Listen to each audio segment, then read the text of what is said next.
नमस्कार, आपण पाहता हिरकणी न्यूज. हिरकणी न्यूज प्रत्येक क्षण ताज्या घडामोडी आणि महत्त्वाच्या प्रत्येक बातमीसाठी नेहमी तत्पर. कोयना धरण ते हरिपूर हद्दीपर्यंत कृष्णा नदीतील पाणी उपसा बंदी.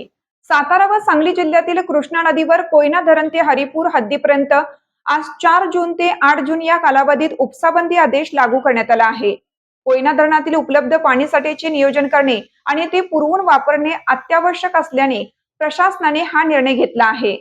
महाराष्ट्र पाटबंधारे अधिनियम 1976 मधील कलम 11 आणि 49 मधील तरतुदीनुसार हा उपसाबंदी आदेश लागू करण्यात आला आहे. या दरम्यान कृष्णा नदीमधून शेतीसाठी खासगी उपसा करणाऱ्या तसेच बिगर सिंचन म्हणजेच औद्योगिक कारणास्तव सुरू असलेल्या सर्व योजनांवर पूर्णपणे बंदी असेल. या उपसाबंदीच्या काळात पिण्याचे पाणी पुरवठा करणाऱ्या योजना मात्र पूर्ववत सुरू राहतील असे आदेशात स्पष्ट करण्यात आले.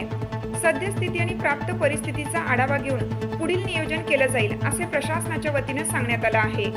धरणातील मर्यादित पाणीसाठ्याचा विचार करून बिगर सिंचन पाणी वापरकर्त्यांनी सांडपाणी औद्योगिक वापरातील पाणी थेट नदीत सोडून पाणीसाठा प्रदूषित करू नये. प्रदूषित पाणी वाहून जाण्यासाठी अतिरिक्त पाणीसाठा उपलब्ध नसल्याने सर्व संबंधितांनी याची दक्षता घेऊन पाणी नाश टाळण्यास सहकार्य करावं. पिण्याचे पाणी पुरवठा व्यतिरिक्त इतर कारणांसाठी कृष्णा नदीतून पाणी उपसा केल्यास सदर उपसा अनधिकृत समजून संबंधिताचा पाणी परवाना व विद्युत पुरवठा 1 वर्षाच्या कालावधीकरिता रद्द केला जाईल. उपसा संच सामुग्री जप्त करून पुढील कारवाई करण्यात येईल असे जलसंपदा विभागाने आदेशात म्हटले आहे.